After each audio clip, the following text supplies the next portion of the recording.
He's got a background in economics and in data analytics, and he applies that, leverages it to really get this technology into underserved communities, particularly in India, with his company MalID. So with that, Demetri, Sampas.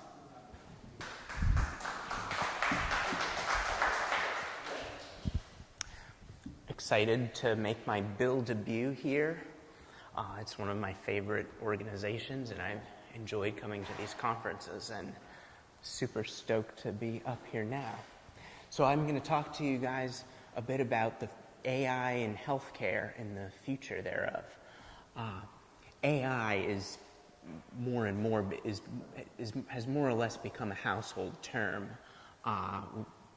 Many of us have it on our phones, in our homes, in our cars, and especially recently, it's now playing more and more of a role in healthcare.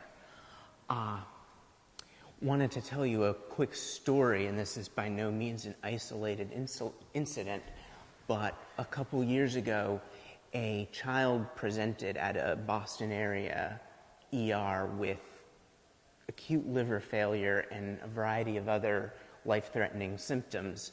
The best and brightest doctors couldn't figure out what was going on with him. They knew what he was dying of, but they didn't know what was causing it.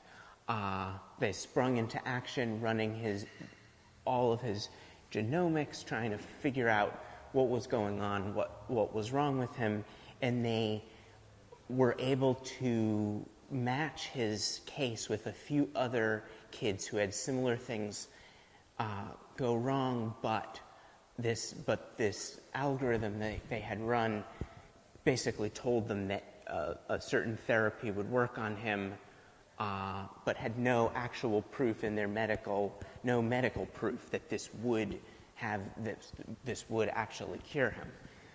So they had a conversation with his family and asked, is it okay if, given this life or death, last-ditch situation, we try some stuff that we don't know is going to work? Our machine said it might work.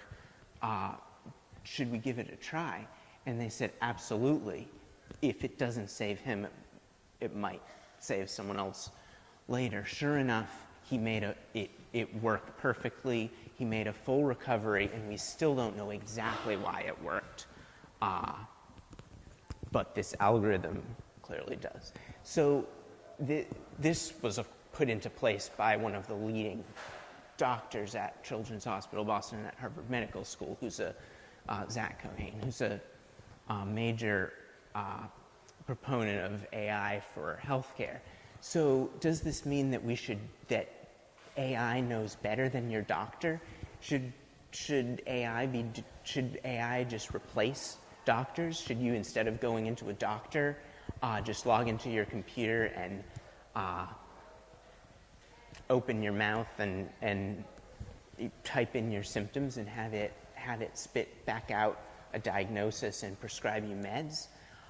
That is a huge question, especially in 2018, and there certainly is no definitive answer, but for the most part, right now we're pretty sure that doctors are not necessarily going to be replaced in a couple years, because most of what AI can do for healthcare, when you go to CVS, Minute Clinic, for a rash or a cough or something, does it really need a doctor there? Does it really need a human to diagnose that? Is that something that is worth a doctor's time? Many argue that it's their bread and butter, but the consensus seems to be that if we can take their time away from these very repetitive tasks, these cases that don't need a lot of, that are cut and dried and that an algorithm can figure out quickly, their time can then be applied towards the much more complex problems that AI might not be so good at solving. And therefore, their jobs are not in danger. They're not in danger of being replaced, but rather their time is able to be utilized in much more impactful areas. Does anyone happen to know when the first AI-powered diagnostic tool was approved by the FDA? Show of hands.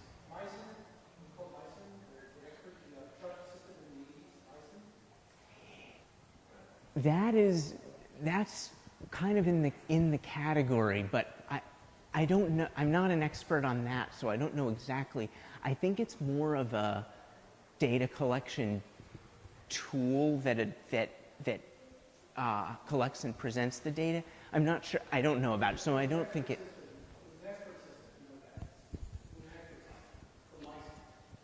Okay, it could be. It's a new one to me. Thank you. The one I was thinking of is a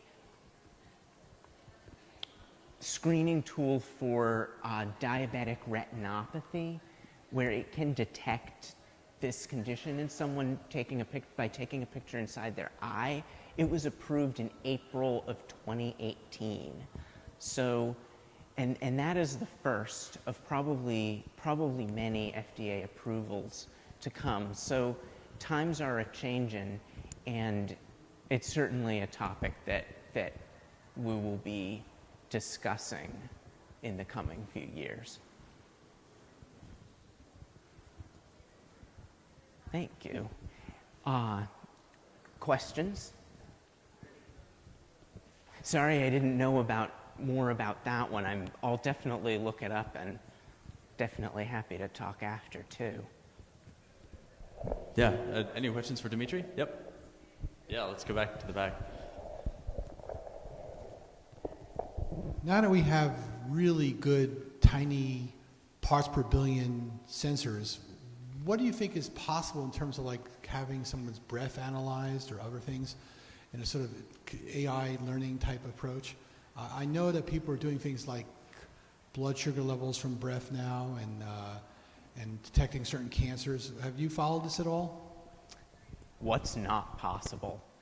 I mean, if you're collecting data from many people and de-identified, and are able to take those data, and if you know anything else about the patient, see what ends up happening to them in 5-10 years. And if someone else comes along and says, what's wrong with me, and you can go through and find maybe 3 people who had showed similar patterns, it's even trying to come up with all the possibilities is a difficult exercise in and of itself. It almost anything you could imagine could be done with enough data.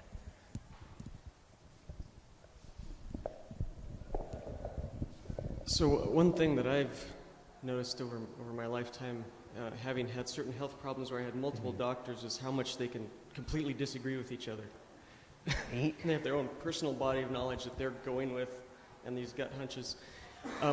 What of systems that doctors can utilize to really augment their knowledge to get a check on, based on and maybe reliability of vaster opinion than they can contain within their own experience, that can collaborate with doctors? Are those around? That's one aspect of this that I find the most exciting, is that it can, and I'm almost out of time. We'll definitely continue with this after, but an algorithm isn't just a black box tool. It's developed by many doctors, and the work of many people go into it. So to be able to get their perspectives in a way, even doctors who are retired or no longer with us, their work can be represented. So I think it may be hard stop, but I'll be around. Yeah, perfect. Thank you, Demetri.